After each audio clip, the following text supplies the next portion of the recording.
For decades, the Vietnam War has been a Hollywood obsession. Apocalypse Now, Platoon, Full Metal Jacket, First Blood. These were blockbuster films, embraced by audiences and critics alike. And for decades, they've helped us understand a painful war and understand each other. From Spotify and the Ringer Podcast Network, I'm Brian Raftery, and this is Do We Get to Win This Time? How Hollywood Made the Vietnam War. Listen on the Big Picture feed. This episode is brought to you by Anytime Fitness. We may talk a whole lot about sports, but when it comes to keeping fit ourselves, there's definitely room for improvement. I hit this point early July. I was just like, I am not in good enough shape. I started trying to walk at least 15,000 steps a day, or hiking, or just anything to keep my legs moving. Now it's the end of 2023. I feel great. I had a physical 3 weeks ago, and the guy was like, "You're doing great. You're doing better than you were 3 years ago." I felt great.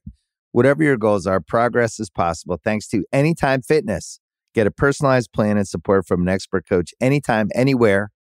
Visit anytimefitness.com to try Anytime Fitness for free. Start to train for your life. Terms, conditions, and restrictions apply. See website for details.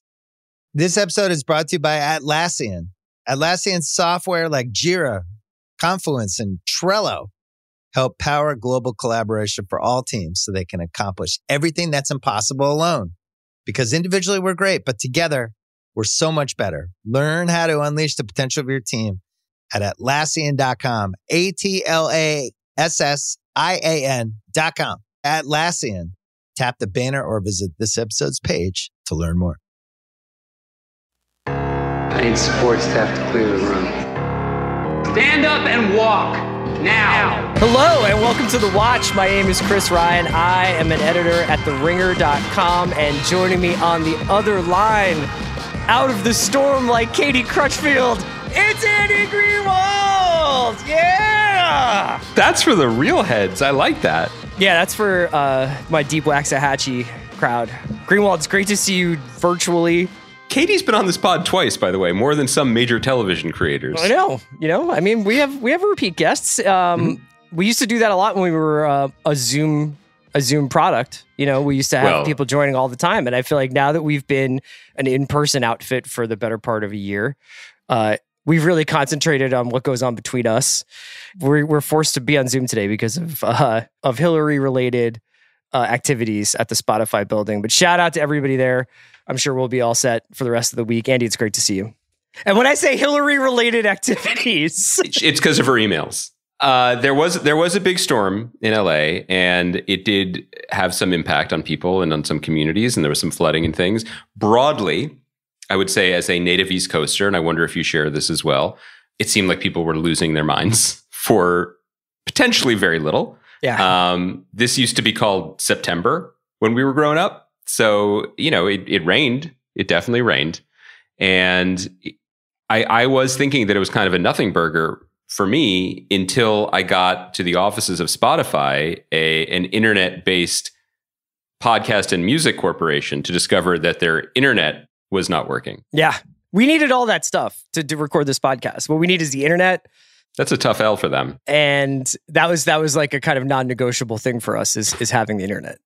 We're going to talk about some television shows, some industry stuff. We're going to talk Winning Time, How To with John Wilson. I do want to check in with you, Chris, because last time we saw each other, it was a raucous time. We were not day drinking at a bar in Philadelphia in each other's presence. Yeah. When I left you, I left confident in two things. One, that may have been our last ever podcast, but I was like, at least it's the dog days of summer.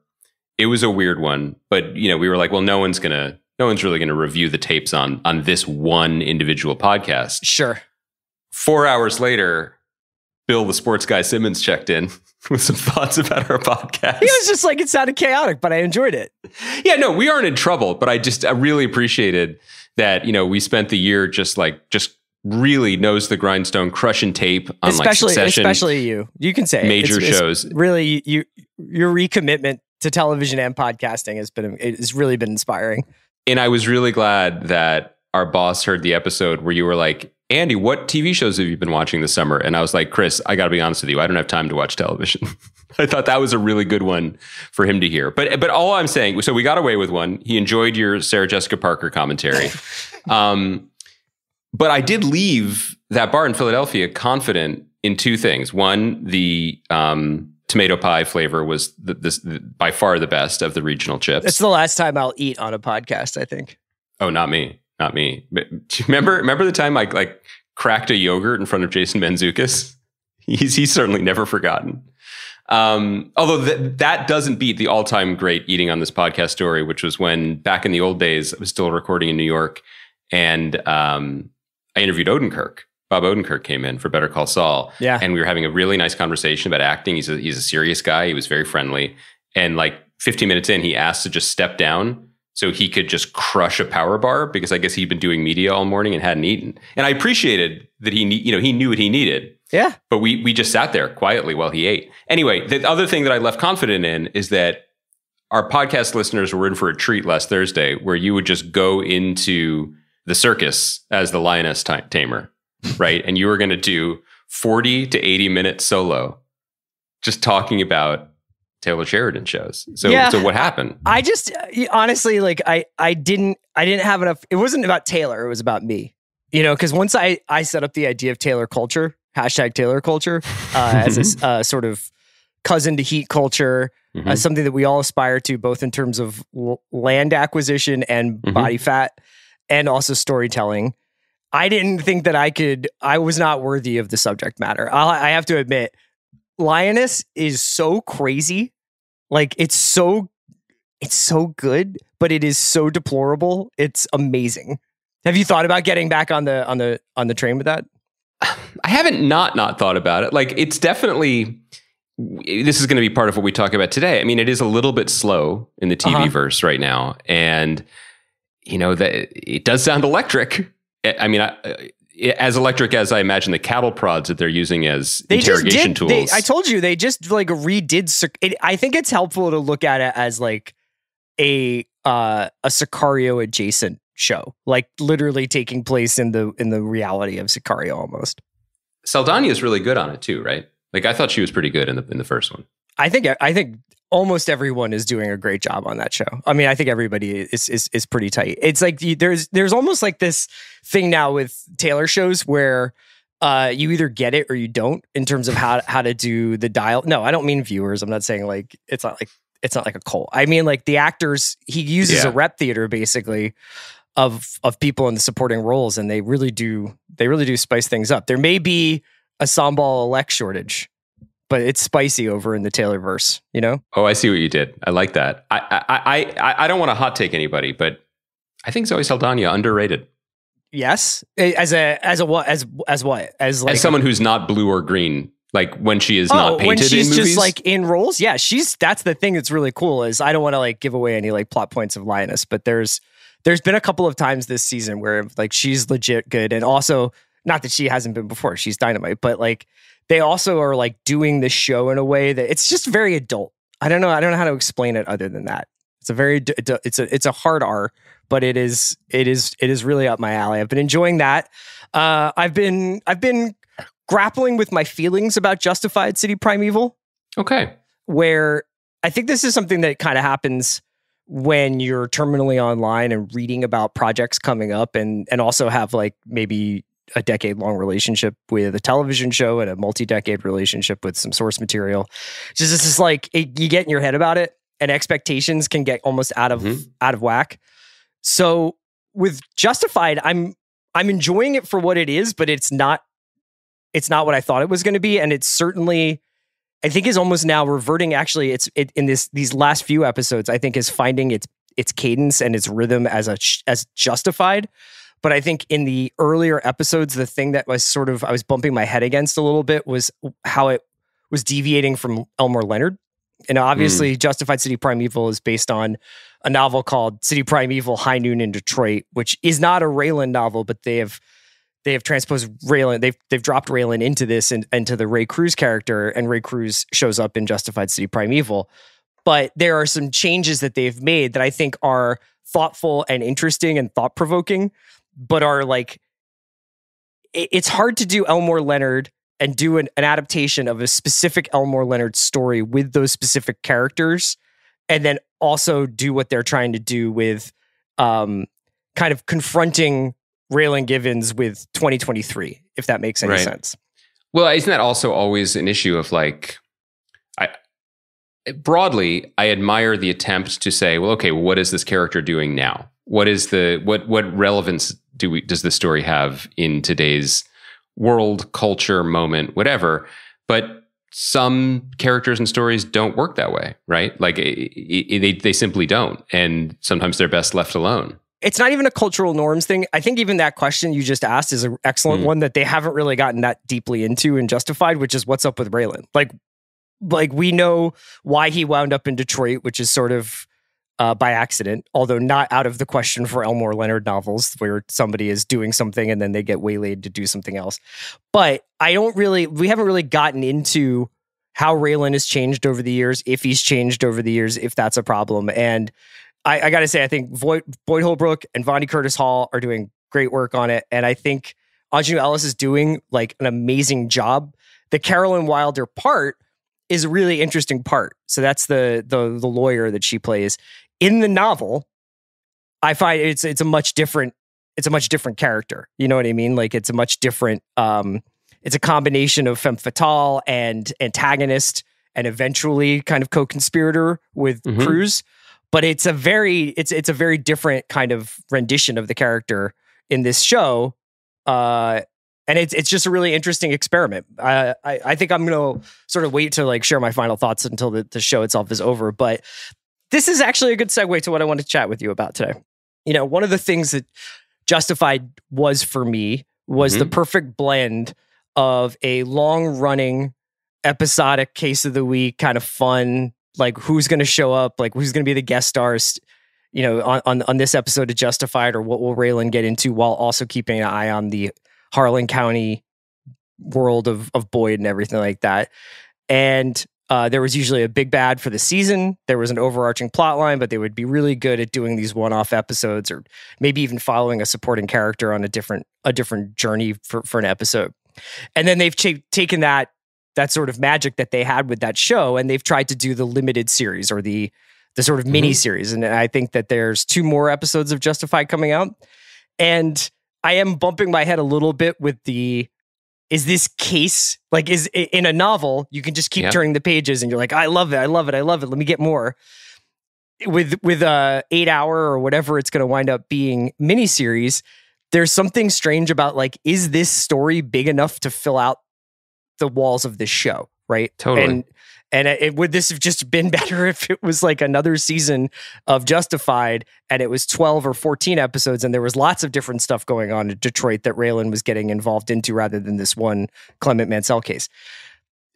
I bring this up because I wanted to talk to you today about something that's been chatted about a lot on various sites and pods, which is the newfound success of the former USA Network show Suits. So back in when it was doing Blue Sky programming, Suits was a sort of workplace legal drama with some comic elements, and it went on for 9 seasons. It ended in 2019, and then this summer it has absolutely exploded on the ratings wise on streaming. It's on Netflix and it's on Peacock. And there have been a lot of pieces and a lot of conversation about what is behind Suits' success. It can't just be Meghan Markle is on it. What is it about this show? What is it about? And I think it's just really like, it just goes and goes and goes. You know, I mean, I think we can get into like the nuts and bolts of like, what is it about this show that isn't on TV right now, which I think is the bigger question. But I almost wanted a little bit more Suits in my Justified. You know what I mean? Like I almost wanted a little bit more like, this is going to be here for a while, and there are certain stories that you want that long form conversation with. I'm talking too much. Please jump in. No, I think it's a great segue and one I'm really interested in, because I think even to reframe it slightly, I feel like this is reductive. There are many different ways to watch things in this era, but I do feel like there's still broadly 2 types of engagement with TV at the moment. There's the soft watch and there's the hard watch. And then there's our podcast. This is why you're my boy. Because you just boil it down. Well, you don't want to boil it too much or else it'll get really hard. Can I use an egg metaphor? Look, a soft watch is what you're describing, I believe, when you're talking about what Justified used to be and what Suits is. And frankly, and we can get to this a little bit later in the pod, what I think makes Winning Time engaging. It is a show that does not demand too much of you, that is not asking you necessarily to meet it where it is or to learn the specific idiosyncratic rhythms or storytelling style of a particular auteur or creator. It is television in the purest old-fashioned sense. That doesn't mean it's disposable. That doesn't mean it's like second screeny. It just means it's going to be there for you when you want it, how you want it, and you can engage with it the way that you might choose to. I do think that we have historically struggled covering those shows because, to a degree slightly different than when we talk about why we don't talk about comedies. It's not just, well, that was good. It's just because there aren't the same peaks and valleys that lend themselves to this week on coverage, right? Yeah, and what does this mean for everything going forward? Like, you don't need us to really say that about Winning Time. We know what's going to happen going forward. Succession is a hard watch. I think other recent HBO successes are as well, whether they're our beloved Mayor of Easttown or what was the Hugh Grant, Nicole Kidman show that was fun. So is memorable. The Undoing? The Undoing, yeah. So unmemorable that I don't even remember the title, but for those few weeks, it was really entertaining and engaging. Another show I don't remember the title of because I'm old now, I guess. This is good. This is a good bit, but I wasn't prepared to talk about it. Was the what was the Richard Price Stephen King show with Ben Mendelsohn and Cynthia Erivo? I can name the entire cast. Is it The Outsider? It's something like that. Yes. Yeah. Those were, to my mind, very successful hard watches in that they grabbed you. White Lotus does this too. It grabs you for a certain amount of time in week to week. The soft watch has been disrespected, frankly, not just by a culture that privileges hot take week to week podcasts like our own. We're grateful for it. Thanks, Spotify. I'm sure your elevators in the parking lot will be working again soon. But also by the two dominant sides of the current writer strike, for example, right? Like, writers have really loved, again, this is a general statement, but a lot of writers have really jumped at the chance to be like, I'm going to tell more challenging, more demanding, more quote unquote important types of stories. I'm going to leap into this idea where I only have to do 6 of them. I can write an ending, et cetera, et cetera. And in the shift to streaming over the last 10 years, there was this thinking that is now being seriously questioned, if not rolled back, that the way to make a name for yourself was to do something punchy, splashy, and immediate. And, whether that is a, incredibly expensive genre show like Lord of the Rings, or whether it's a very expensive miniseries like 9 Perfect Strangers, right? Those are attempts to be hard watches in a different way. Yeah. All of this is to say, the Suits phenomenon, I think, is proof of, this is not like the Green Revolution in Iran, but I do think this is a kind of a revolt of the viewer to a degree, communicating something that I think has been slowly leaking into Hollywood cognoscenti for a while now, which is, wait, we broke something that wasn't broke. We tried to fix something that wasn't broken. Yeah, and we talk about this mostly from the business side of things, especially over the last couple of months with the strikes, but it's as much a behavioral thing. Yes. Different people can have different takes on different TV lineups at any given point. For me right now, I think because it's late summer and because I've been traveling a little bit and you've been traveling a little bit, like we aren't like quite not synced up with each other. This podcast will go for another 10 or 11 years, I'm sure. But I think I'm not quite synced up with TV itself sometimes. Like, I don't know when I'm supposed to watch stuff. I don't know when I'm in the right mood to watch different things. There's a half dozen shows on right now that I like. Is there anything that's on right now that requires us to do like emergency pod after this episode, breaking down everything we've learned and all the winners and losers and highlights from this episode? Not really. That's not a bad thing. That's TV. That's kind of like the relationship people used to have with television up until 2012 or whatever, or whenever Game of Thrones really took over or Sopranos really took over. It's like that idea that television and Esmail gets mad at us when we talk about like folding laundry TV or whatever, but there was decades of television that was like, you didn't have to necessarily have your eye on every scene of every episode. Wait till Sam hears us say that he's responsible for the death of Blue Sky programming on USA. This is gonna be his least favorite episode of all time. No, but you know what I mean? Like, I almost wonder whether, you're like, shows like Suits are being disrespected. And I wonder whether or not, especially at a time of the year where people are maybe not like, I have this stringent work week, I come home, and then there's like the one show I watch tonight or whatever. There's a little bit of fluidity. People might watch 3 episodes of Reservation Dogs and then wait 3 weeks to catch up on 3 more. Like, I don't know how that works. What I do know is what I see in the numbers, and I'm a data guy, Always have been. Mm-hmm. And this is from Nielsen, who I don't know, is there any more name you trust more in television? According to Nielsen, Suits across Peacock and Netflix racked up 18 billion minutes of viewed minutes in July. And that's just in July. And if this is a phenomenon that's catching on and people are watching Suits, you can imagine that the August numbers will explode as well, because they will continue to watch seasons of Suits. Like, once you get invested in a show, one of the things that's nice is to know that there are 2 or 3 or 4 seasons. I think there's something almost nice about knowing Suits is over. If Suits season 10 was debuting the fall, I don't think I would start from season 1 and catch up. That's a difficult proposition.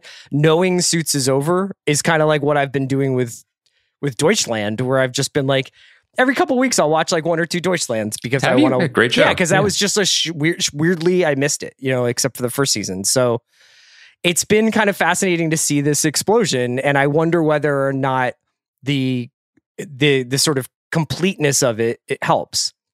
Well, let's come at this there are a couple different ways to come at this. One is, to be clear, not just to defend ourselves against Sam, to bemoan the lack of attention or production of shows like Suits is not to say we want to reduce the number of smart, interesting, directorial auteurist shows on television. We're just saying that it is a large, diverse medium that in a perfect world services many different types of viewing.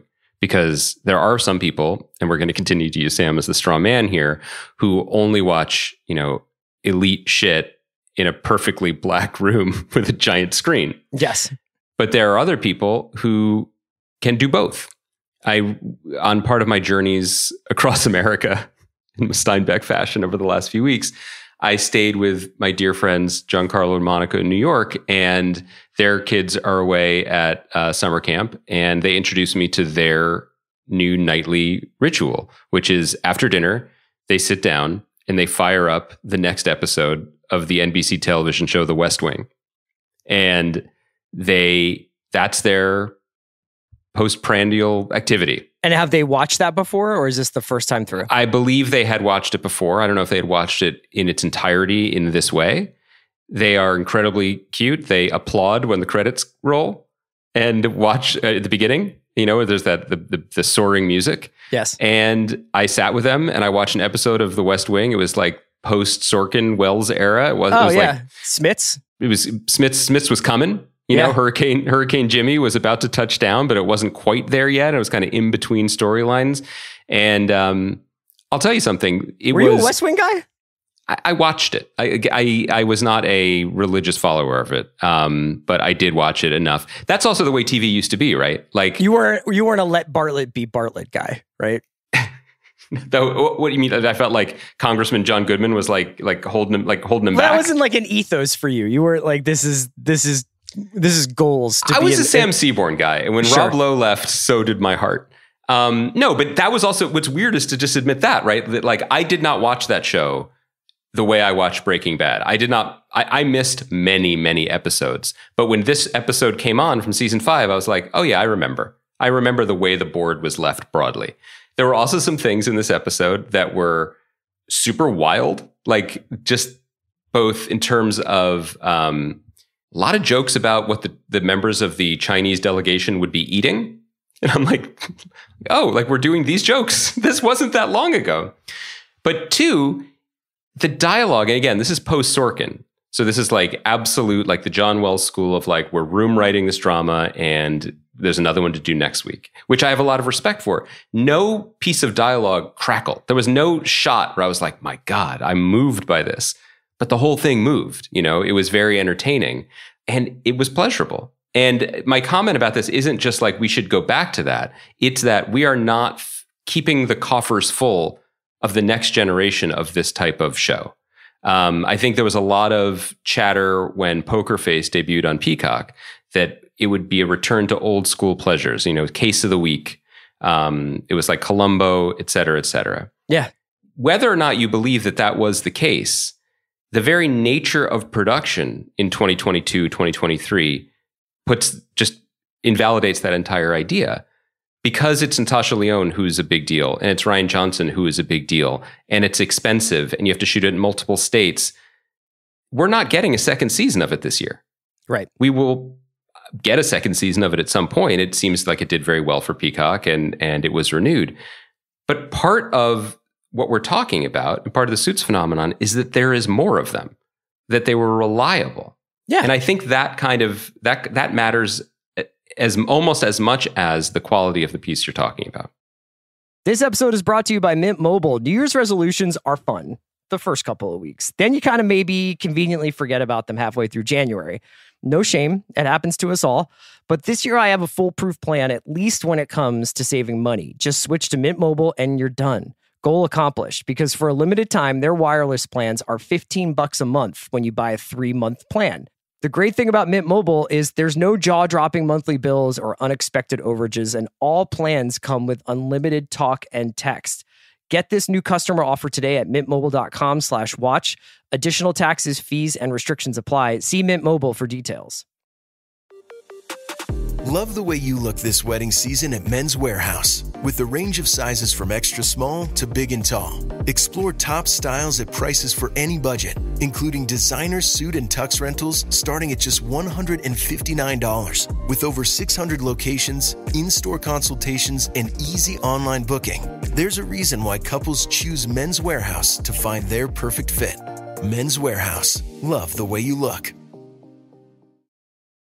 This episode is brought to you by Rakuten. If you're shopping while working, eating, or even listening to this podcast, then you know and love the thrill of the hunt. But are you getting the thrill of the best deals? Rakuten shoppers do. They get the brands they love with the most savings and cash back. And you can get it too. Start getting cash back at your favorite stores like UGG, Samsung, and Expedia. And even stack sales on top of cash back. It's easy to use, and you get your cash back through PayPal or check. The idea is simple. Stores pay Rakuten for sending them shoppers, and Rakuten shares the money with you as cash back. Download the free Rakuten app and never miss a deal. Or go to Rakuten.com to start getting the most bang for your buck. That's Rakuten. That's Rakuten. This episode is brought to you by the new true crime docuseries American Nightmare, only on Netflix. In 2015, the Vallejo, California Police Department received a strange phone call about a kidnapping. But when the truth is stranger than fiction, you won't know who to trust or what is real. A fast-paced true crime thriller with cliffhangers at every turn. Watch American Nightmare now, only on Netflix. There's something to the, I honestly don't know what to make of this, but in that Nielsen ratings that I was telling you about, so the top 10 for the week of July 17th through the 23rd, all of the top 10 have at least 15 episodes. So it's like Suits, Bluey, NCIS. I'm sorry, what was that? You made a noise there. Maybe there was was there a problem with my recorder? Did you see that Fennessy is getting Bluey pilled? Yeah, but it's weird. He won't talk to me about it. Well, I feel like I'm here for him, but we have to let people make their. I feel like this is something they teach in Al-Anon, right? Like you just have to let people make their own choices or mistakes, and then when they're ready, they'll talk to you. So it's Suits, Bluey, NCIS, Sweet Magnolias, Grey's Anatomy, Lincoln Lawyer, and Jack Ryan, along with a couple of other things. But all of the things in the top 10, people are. It's almost like people are making this commitment to shows that they are like, I will have this on for the next couple of months or years even, and I think you can also make some sort of assessments about long-running procedurals and long-running soaps have always been very successful and like a backbone. And I think that Suits is in some ways a perfect combination of both. Like I think Suits is fine. I am not going to embark on a Suits rewatch or anything like that, but I do think that it combines legal procedural with soap opera in a way that's expert. It's really well done. And also, what is the goal in the watch, right? Like there are shows, and there's still people, maybe even people listening to this podcast who have not watched Breaking Bad, let's say, and have that to look forward to. Maybe they talk about it. They're like, oh, if I go on when the kids are out of the house or when I get COVID for the 9th time or whatever, like I'm going to crush that. And I can't Have you wait. had COVID 8 times? Listen, if you don't test, there are no cases. A great man once told me that. But regardless, when you're watching Breaking Bad, you can enjoy it episodically because they're masterpieces of the form and they're individually. But once you start that journey, you are watching it to completion because you want to know what happens. Yeah. Now, I'm not an old school Suits head, but I imagine the final season isn't revealing what they were wearing under the suits the whole time. That's not what the journey is, not about the destination, which again is a different type of viewing experience. And not to bring too much of the industry side into this, but it's been interesting being part of conversations with showrunners and other high-level writers who are on strike right now. The creative community, yeah. The vibrant beating heart of this beautiful town that we live in. They couldn't wash it away. I know. The rain has only brightened our luster here. There's a version of it where people are like, well, one of the reasons we're on strike is because like life would have been easier if we were all still writing 22 episodes a year.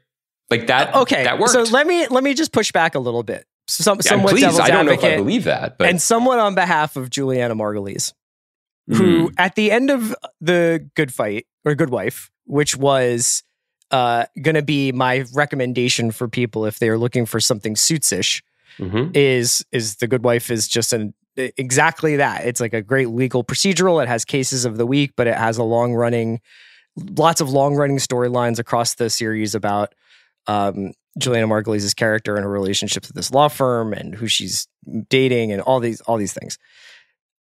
At the end of that show, she was like, I would not make a 22 episode television show for $1 billion. Like everybody involved with it was like, we have realized how completely certifiable it is to do she that. was also on The Good Wife and ER, so she may have $1 billion. Sure. That is a unique position. Should Juliana Margulies buy the Sixers? Oh my God, don't tease me like that. I wish someone would. Nurse Carol, just bringing Harden and Morey together. Nurse Carol just putting the fire under Nick Nurse. Right? He's fine. Nick's fine. Nick's like, can I draw up some fucking plays for once, man? Instead of all this international global intrigue? Can I come on Philly Special to talk about the Sixers? You can talk about it right here. We just did an episode in Philadelphia. Yeah, I know. And by the way, it was our best episode ever. I think everyone's saying that. You're like, I want to, because you said to me before we started, you're like, I want to keep this one hinged, for proprietary reasons. So I want you, don't clip your wings. If you want to talk about the birds, if you want to talk about Nick Nurse, if you want to talk about what movie you watched yesterday instead of Lioness, just feel free, man. It's a free-flowing exchange of ideas. When have I ever felt hampered? When have I ever behaved as if I've been muzzled? I feel great. Good. I feel like free speech is alive and well here on this podcast. But yes, look, I wasn't necessarily advocating a return to the 22 episode format, although I think from the writing should be a career perspective, there was something I think pretty decent about the quality of life in that you knew you had a job and you kind of had 2 or 3 months off in the summer like a school teacher, and then you went back to work. But it produced a different type of product, and it was a different type of... You mean a different type of product than what school teachers produced? No, I think we're all equally saintly. Yeah, I think we're all pretty important. So I appreciate you making that distinction. It's just that, we're just properly compensated for what we do. It just feels like everything, like with everything in American society, something snapped and everything is too expensive, and it's not working for anyone at the moment. And what I mean by that is maybe to return to the poker face analogy, which is everything about the way that show was described, up to and including the way the show actually was. Like I didn't love the whole season, but I appreciate and respect the project and really enjoyed the first few episodes for sure. All of that is what it all made sense. I mean, we even did podcasts before we saw any frame of the show, being like, if that's what Peacock is doing, that would make sense. Mm-hmm. Like there are people who are involved in the programming at Peacock who were the programming team at USA during the Blue Skies run and afterwards. And they understand that very well, I think, the value of the soft watch, of the putting a lot of talented people to work on something that might be broadly popular. But just the logistics of all of this, like even to secure that show was incredibly expensive because there was a bidding war because it's Rian Johnson and Natasha Lyonne. So already you're kind of behind the eight ball. And then if the whole purpose is to make something quick, snappy, soft watchable, it's kind of not possible under that economic model, right? Yeah, where it's very top heavy, and thus production is going to drag for as long as Rian Johnson Natasha's wants not going to work on something for 10 months of the year, probably. She's got other stuff going on. Rian Johnson's got other projects. Gotcha. Yeah. So again, that is like potentially, and not to use that one show as the punching bag for our entire argument, but like that's an imperfect example of this because it's a more contemporary sensibility trying to do an old fashioned thing. But part of what made the old fashioned thing good is like, look, can you, other than Princess Meghan, can you name anyone in the cast of Suits? Gabriel Macht and Abigail Spencer. And Patrick Adams. I do not have it up. Do you have it open for me? So first of all, with Gabriel Macht, I was trying to remember if he was in the Colin Farrell movie Tigerland the other day. And I never looked it up, but I was just trying to remember. For Patrick Adams, I recently watched his Architectural Digest tour of his house. That's cool. And then for the house Suits bought him. Yeah, and for Abigail Spencer, she's been on this podcast. Yeah, I'm just a fan. So Rectify. And there's lots of, and Gina Torres is on it. So I don't know why, but I remember the Suits cast. Rick Hoffman was like the big fan favorite, right? That was the Lewis. I didn't bring it up to say maybe I should do a Suits podcast. So I gotta go. You and Juliet should replace this feed with your Suits show. Yeah. No, I didn't mean to disrespect those people, but it does again. You that's weren't disrespecting them. But it's an older. It's a different TV model, which is TV makes stars, stars don't make TV. So, and again, maybe the better example for the purposes of this podcast isn't to say Poker Face, but also Winning Time. If we could just fold it in, I mean, we're 4 episodes into the season, and I know for this it was the reason why you keep asking to talk about this today, especially, is just because of how important Larry Bird is to you. Larry Bird, I mean, the greatest. I mean, anything that's about just the legend, the Celtic way, I'm all in on. I watch this show week to week, and would find it very hard to I think it is in some ways getting worse. I mean, if I could just frankly say that, I don't think it's nearly as strong aesthetically or compositionally as it was in its first season. But as I've said before, I'm not going to miss an episode. I really, really enjoy watching it because everyone on it is good. The vibes are strong. The tone is quick. And it is a wonderful, to me, soft watch. You know, even adding one other piece to it, the kind of other missing piece of what a soft watch is in the streaming era, which is if we weren't podcasting about it and it wasn't on HBO, I probably would let 4 or 5 episodes pile up. And then, you know, if I carved out a nice little Sunday, I would have a great time. I think it would be even more enjoyable that way. To watch Winning Time that way. I think, so Winning Time, I think is just, the scope of Winning Time is just too wide to me. Yes. I think it's trying to, I actually like the kid who's playing Larry Bird. I don't have it up in front of me right now. It's Patrick Adams. Is Gabriel Macht. It's Suits star Gabriel Macht. Yep. Is awesome. Not only because he looks like him and he shoots like him, but because he actually has some of the fuck you kind of swagger that Bird had. The kind of dead-eyed. Yeah. This show trying to be a complete panoramic pocket history of 1980s basketball and also the Buss family and also the interpersonal dynamics of the Lakers coaching staff and front office and also Magic Johnson and his erstwhile girlfriend Cookie and also is too much. And I think we kind of diagnosed this after the first episode where we were like, this show should just be Succession, but with the Bus family. I personally find myself most deeply drawn in this season to the Paul Westhead, Pat Riley storyline. And I guess this is it's cool that they have 6 storylines. And if I don't really want to listen to Magic and Cookie have another phone call of exposition, I don't have to. But right now, I think a really good thing that's emblematic about what's going on with Winning Time is that they're wasting scenes. Which I do not, this is not a criticism of the writing ability of the people making the show. It's more that there's a scene in the 4th episode, I think, or the 3rd episode that just aired, right? 4th is the one that just aired. The 4th episode that just aired, there's a conversation in the Lakers front office among the sort of the GM and the coaching Brain staff Trust. about whether or not to bring in Mitch Kupchak, who would later go on to run the Lakers essentially as general manager and now works in Charlotte. And Mitch Kupchak was a UNC player. He was playing for Washington, and they want to trade him. There's something that Paul Westhead needs that Mitch Kupchak has, toughness, whatever it is.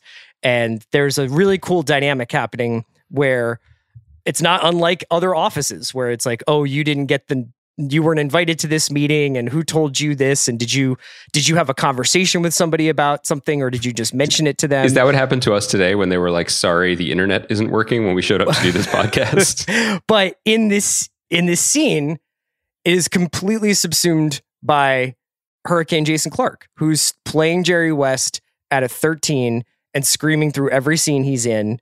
And I like Jason Clarke a lot, but beyond the fact that is by all accounts not exactly what Jerry West was like. Right. It is actually now drowning out whatever the scenes are about. Well, yeah, and that is actually was actually a really interesting how did the Lakers get shaped? Who was responsible? What were the ideas that went into this idea of this franchise? And you can see Pat Riley, and we know what's going to happen with him, but he is an outsider in this moment in the Lakers. And I thought that would have been a really interesting, dramatic moment that just gets blown up because you got to have Chick Hearn say something funny. Jason Clarke has to scream. Paul Westhead has to be nervous. And you're communicating too much to too many people rather than just telling the story. I think that's exactly right. There's too much. It's spread way too thin. And they're also lashed to the historical record. So Jerry West's storyline ended in episode 5 of last year. In terms of he was a player who couldn't handle it, the stress as a coach. He hated it too much. He couldn't even be in the room. And then he softened on McKinney and Magic, and that's his journey. He's done. He's functionally done. However, he stayed in the front office for quite some time and then went on to do other things. And was arguably the architect of multiple multi-title winning franchises. Yeah. Yes, but there's no room for that right now. So everybody just kind of has to keep playing their one notes, like the one you were saying about there has to be another scene where Magic and Cookie, he's like, you're going to be with me. And she's like, no, I'm not. Okay, we were now 14 episodes into this. Yeah. If this was not based on historical record, this would have been noted to death, and rightly so. But that's not the show. That's just not the show that we're making. So I think it's well observed. There's so much potential there. And again, the saving grace of the show might also be the saving grace of the show is that's Jason Clarke, right? That's a great actor. Similarly, I really am not that motivated. And maybe I'm too interested in Jerry West, and I just that's my problem because I think that there's a more nuanced character in here than the one that's there getting might have depicted. been, but there's no room for it. Similarly, you can only use Jerry West to explode. You also only have so much real estate, so that when you're trying to download the Larry Bird story and essentially flashbacks in one episode, so you can get him onto the court with Magic again in the next episode. Because they went through the 81 season already. Yeah. And what you get then are scenes like the one that started this episode, where Larry Bird, whom we don't really know well, other than knowing him in reality, has a one scene with his father that has the greatest hits econopack of flashback cliches. Right. Of, Dad, I'm doing this. You're a disappointment to me. I'm going to drown my sorrows in beer and old photographs of you that I happen to have right in front of me for your one visit. All stories for the screen are made up. Things don't really dialogue is always heightened, etc. But like when you have a scene like that where everything significant happens in one visit because it's the only time that guy's going to be on screen, it starts to beggar belief. Yeah, it just pushes it back towards a place that I think the show, at least in its initial premise, didn't want to be, which was Wikipedia, the series. Did you see? I mean, we when this show first came on, I think we were both like, "This is really fun." I think there was a little bit more visual dynamism to it, maybe, or a little bit more. Well, that thing, reverence. They gotta make a decision here, because the film stock and the like, yes, he really played in jeans, like 1 to 2 Adam McKay-isms per episode. Why are they even there? Just make a show, or do it. Have or go all the way back into that. I don't know if that would be the right choice either. I do kind of watch this show like the way I watch Narcos, which is like, I enjoy it if there is a subject matter a storyline that I'm not particularly interested in. I may walk out of the room for a second to grab a bottle of water or a glass of water because I'm worried about plastic consumption. I respect that about you. Yeah. You're the guy that gave me and Kaya a hard time about carrying our own water bottles into the office, right? No. You were like, what are you going camping, Nalgene? Like you were brutal. That. I wasn't like that. I just remember you saying, like, making fun of us and then like crumpling 3 bottles of Fiji and being like, it's better because it comes on a boat. That was just such a weird. And then it goes back to the ocean where all water is from. Oh, I thought you meant the bottles go back to the ocean. No, I did. But like to bring it back into the bounds of the conversation we were having before, like I don't have the entire history of HBO in front of me, and I've loved so many HBO shows. But this is, to me, like one of the most compulsively watchable, even though I don't, as you just heard us criticize, I don't think it's elite, but I really enjoy watching the shows that they've ever made. That said, I look at the cast list and shooting in LA, I'm like, this must be one of the most expensive shows on television. I was like hitting you up last night. I was like, Ari Grainer's on this show. Yes. And I was just like, wait, like, how is this happening? She's like the 13th person on this show. It's just the most outrageously stacked cast, and it's a huge cast, and there are presumably more names coming if they continue, as history demands it. It's not, I don't know. We don't need to watch. The argument about more Suits shouldn't necessarily be only viewed through a business side cost effectiveness lens. And I keep bringing it to that, but I maybe it's because of the current labor turmoil or whatever, but like that doesn't feel sustainable to me. Like we do need more entertaining shows, and we need more elite, prestige-y, star-packed shows. They don't all have to be the same thing. Yeah. And I don't know whether we're wringing our hands about this, but the consumer is just what are you guys talking about? Jeff Pearlman's wringing his hands about it. Jeff Pearlman, who wrote the book that Winning Time is based on, is on Twitter being like, we need people to watch this show because we're not able to properly promote it due to the strikes. And you're like basically every viewer counts, over the course of the second season if we want to get a third. But do you also think that all of this is such a deep up its own ass Hollywood problem, to the sense that like a casual viewer, and again, I don't know how many casual viewers listen to this unhinged or semi-hinged podcast on a week-to-week basis, but they're like, TV's great. I have Jack Ryan. Yes, that's what people Suits think. reruns. I have Terminal List. I have Bob Loves Abishola or whatever on Wednesdays on CBS, and Ghosts, and okay. I think that what we're seeing more of, if anecdotally, is that there were 5-6 years ago, there was a moment where it felt like there were 3 or 4 places to reliably be entertained for whatever it is you consider entertainment. You could just turn it on and get what you wanted. And now there are people who are like, you know what I really liked was that time that you guys talked about the lesbian detectives on the submarine.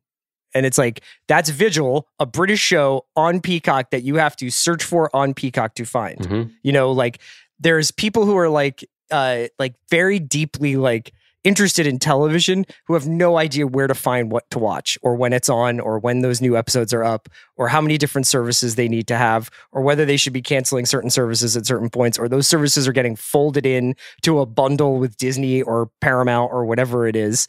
And yeah, I think that speaks to like, there is a little bit of a mystery as to like how and when to watch TV now, or what we call TV. There is also a just yawning disconnect. I do think, like, you've heard this complaint, and I think it's a little bit straw manning, and it's a little bit of like a minefield to wade into anyway. But there is, you hear people say, like, who are these movies for? Now, I know that that's a tough question when we are like, who made this? Who is this show for? I don't want to get down that argument, and I'm not. Often this argument comes up in terms of like, who wedged this woke whatever into my movie franchise? That's not the way I'm bringing it up. But there has been such an explosion of content over the last 5 or 6 years, mainly to pad out the shareholder growth model for nascent streaming services, and there's a reckoning coming. You know, there simply is. And if at the other end of these strikes, one of the talking points from the people making decisions is Blue Sky's programming works, that's not unreasonable. It's not unreasonable. It doesn't mean that HBO won't still make, I mean, again, this is who actually knows what this is going to look like, but I don't think saying that means that HBO isn't going to make the next Michaela Cole show or the next I Will Destroy You. You know, I think that gets made. I mean, we're about to talk about how too. Obviously, they're still in the business of like pushing the boundaries of what TV might be. Yes. Yeah. But I wanted to ask you before we did get to how to, did you have a recommendation for somebody who's like, I'm into Suits, I'm into this kind of TV, give me another show to watch? I said Good Wife, and I would also recommend, honestly, Billions. Billions feels like a throwback in that way. Billions is wrapping up its run, I think, soon, if it's not already on yet. But those first few seasons of Billions, especially, deeply entertaining, very funny, like gripping and full of like multi-story drama and it largely set in one workplace or two. I'm going to be a cliche with my pick. Like, people are probably, if you have it on the bingo board, you could probably guess. But anytime I have a chance to get people to watch Terriers, I'm going to do it. People who remember the Grantland days knows that was my like great hobby horse, that the phenomenal FX series Terriers was just only lasted one season, and I loved it so much. It's now 12 years old, I guess. I think it ran in 2011, but you can watch it on Hulu, and it's an example of a show that was just literally slipped through the cracks, just the wrong time. If it had been 5 years earlier, it may have taken off on FX when FX was under not under different leadership, but different, they had different ratings goals, frankly, and different programming goals. If it had been on USA, it maybe would have made more sense in a different way. It is a really charming, like sort of knockabout, down on their luck private investigator show about two guys played by Donal Logue and Michael Raymond James, and they're in Ocean Beach near San Diego. And if it had lasted more than one season, I think you could say, oh, it was a case-to-case, a week-to-week case type show. It was one season, so it wasn't. It was one season that ends pretty perfectly, so it's worth your time, your 10 hours. But to me, that's just, it's amazing that it's been that many years, and I still would struggle to find 5 more shows that captured that vibe for me of just what I want to be watching. I kind of wish you had completely given me the middle finger with that prompt and just been like, Twin Peaks: The Return. I thought about it. The other ones that were, but I did like, you know. The question is, would somebody who likes Suits like Better Call Saul? Yes. Like, do you think that there's like a large, like I think that they would. There's a lot of procedural. There's a lot of comedy. There's a lot. I mean, I think that there's who's this guy Mike Ehrmantraut. Like takes a few years to figure it out if you don't know what Breaking Bad is. But there's also a looming dread on Yes. that show. Yes, that I think you would pick up on even if you hadn't watched Breaking Bad.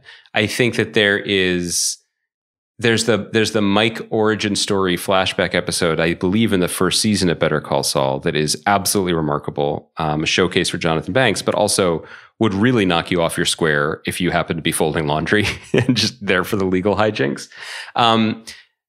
I feel like it's an interesting suggestion, but I also think that what we're arguing isn't that a Suits viewer wouldn't like Better Call Saul. It's like, if you like Better Call Saul and you've watched Suits after dinner for a couple of weeks, what else would you watch? Right. You know, I think we're trying to suggest things that are not worse, not dumber, just different, right? No, yeah. Yeah. I'm also trying to suggest things that people can be like, oh, I have 6 seasons of this to watch. But I think people who like sip elite bottled water, you know, from their ivory towers might not be able to. Pacific, yeah.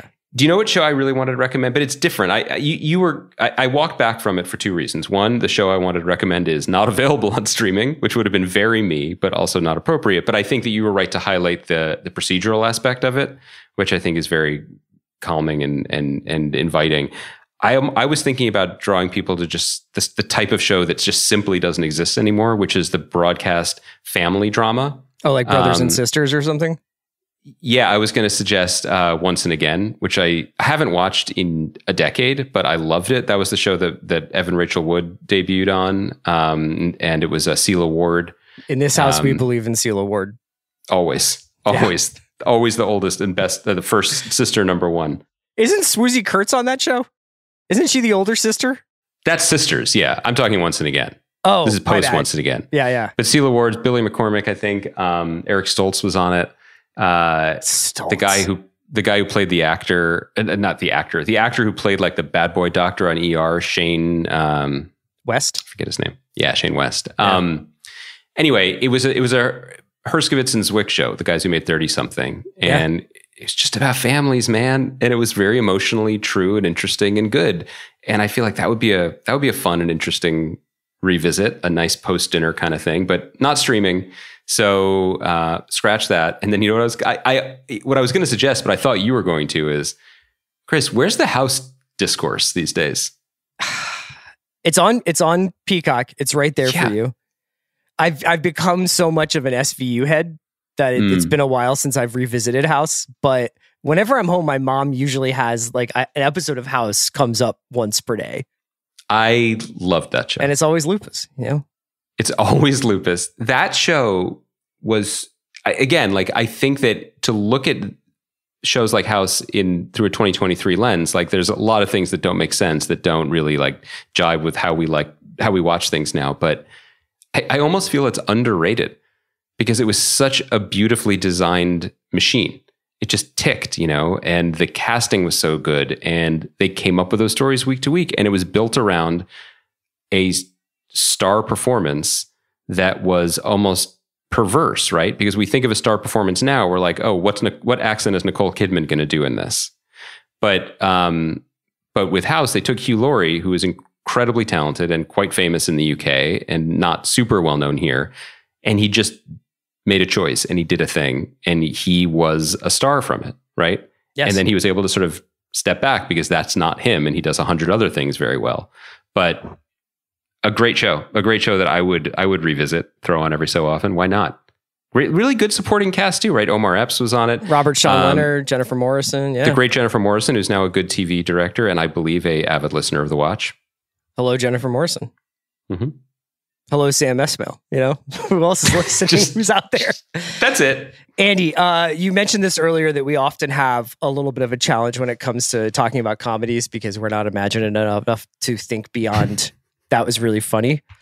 I am a late convert to How To with John Wilson, which is airing its third season now, and I think put up its fourth episode of the third season. Third and final, buddy. I'm glad you got on board. I tried texting my wife, who is Phoebe's still on the East Coast. And I was like, something just happened in this episode of John Wilson. I think it's in the third one.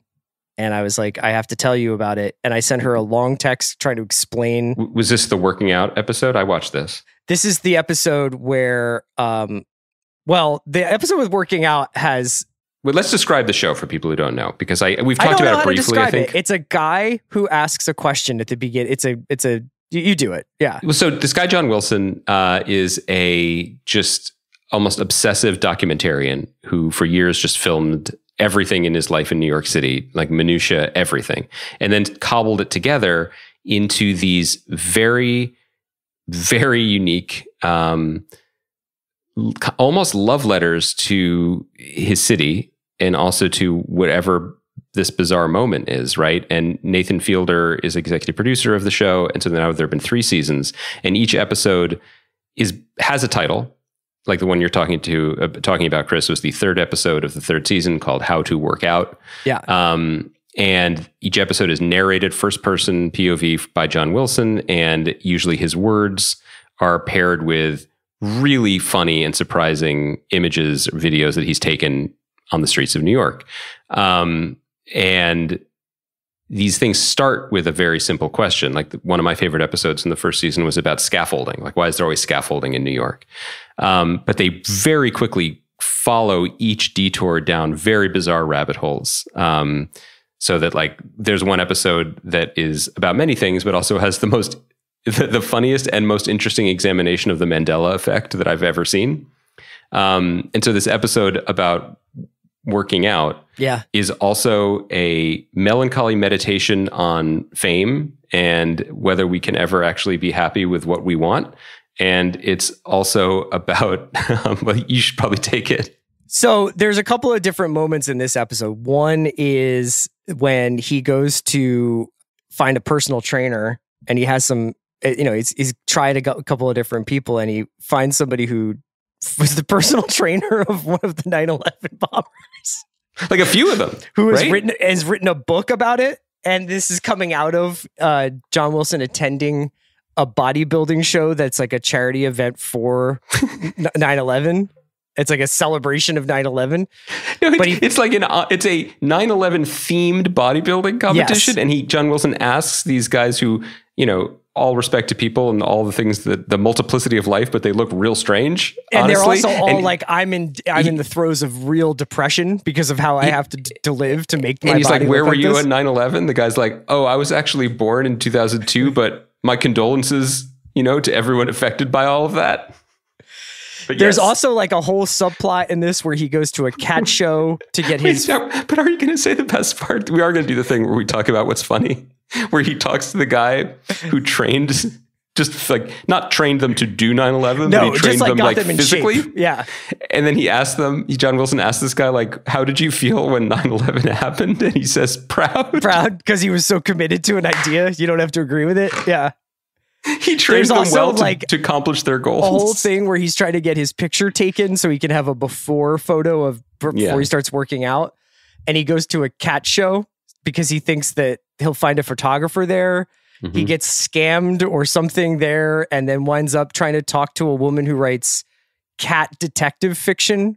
Mm-hmm. And she's just like eventually tells him that she is not actually a detective. And can't help him find his pictures. Which part were you texting Phoebe about? Well, I was texting her about how hard I was laughing about the guy who's goon capping. But keeps getting texts from work? And his work keeps going. It's really... It's special. It's a special show. Without... Everybody should watch it. I'm sorry, it's not going to keep going. But I think that just to tie a bow around this, I wish Winning Time had a little how-to in it. I wish that there was a little bit of, you think that because it's been 180 seconds, we need to check in with Jerry Buss and his new girlfriend and then go to Larry Bird and then go to Jeannie Buss and then go back to Magic and then check in with Kareem. And just once, I'm like, can you guys just follow Pat Riley out and get a burrito? Like, look, yes, just show me something that's alive. Don't just, it's so, now this happened, we got to get through this. But it's also emblematic, I think, of just a pretty screwed up medium at the moment where we're just getting our prestige into our soft watches, like it just doesn't, it's not, look, there's a lot of problems in this world and like extreme polarity and, is one of them at the moment in America, but like, it shouldn't be. Is it? It should. Look. I think that the GOP debate this week might help clarify my thoughts on this and make me feel better about the future. But I think that I think I've said a version of this before. But like it shouldn't be one or the other.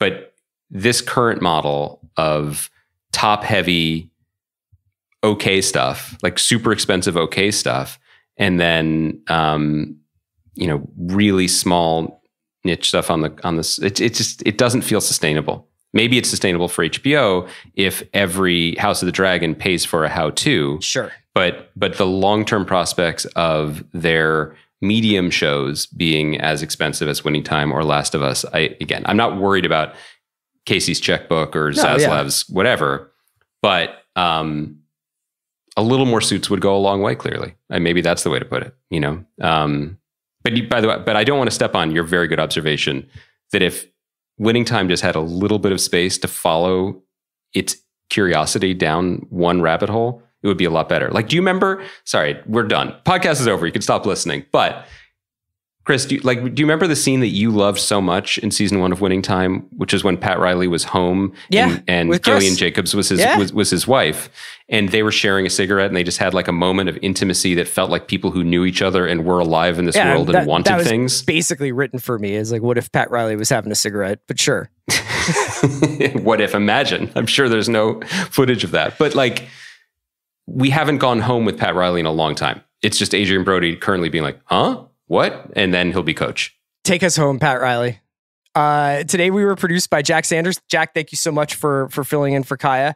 Andy, on Thursday's show, I see a little Reservation Dogs in our future. Maybe some more deeper reads, a deeper dive into this season so far. I think so. And is Ahsoka? Ahsoka's out this week, right? Ahsoka coming. Yeah.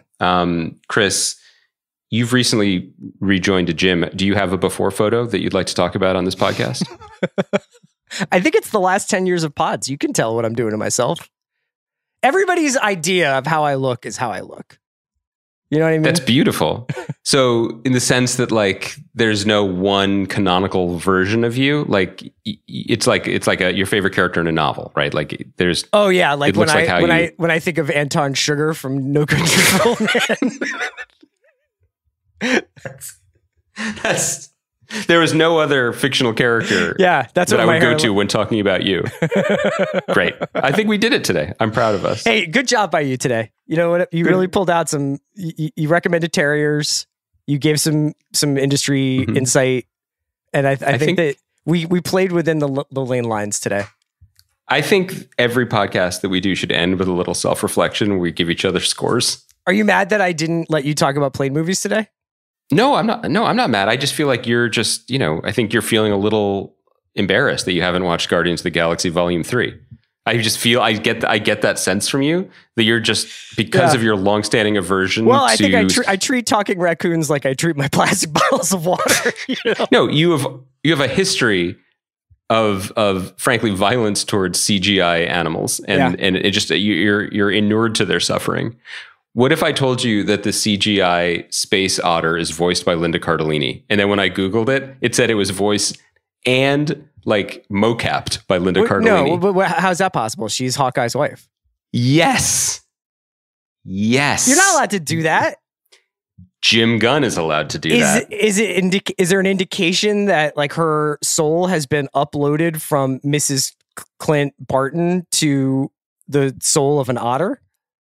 That is how I took it. That's the version of the movie that I watched, which was the High Evolutionary loved the Hawkeye show on Disney Plus so much that he tried to create an entire planet of Bartons, but he put the Bartons inside animals.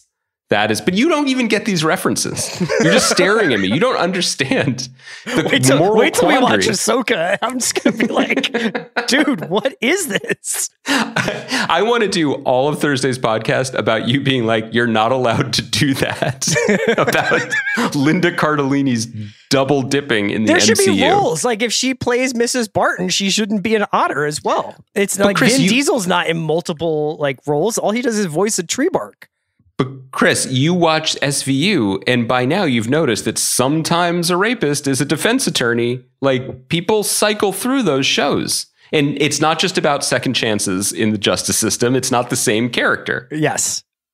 Right? I'm aware of that. Jim Gunn likes to work with who he likes to work with, and if there's a chance to voice a talking otter, he's going to give it to someone that he likes to work with. Shout out to Jim Gunn, man. This guy's got it figured out. When Superman comes out and Linda Cardellini is Zod. Clark Kent. Thanks to Jack. Thanks to our listeners. We're back. We'll talk to you on Thursday.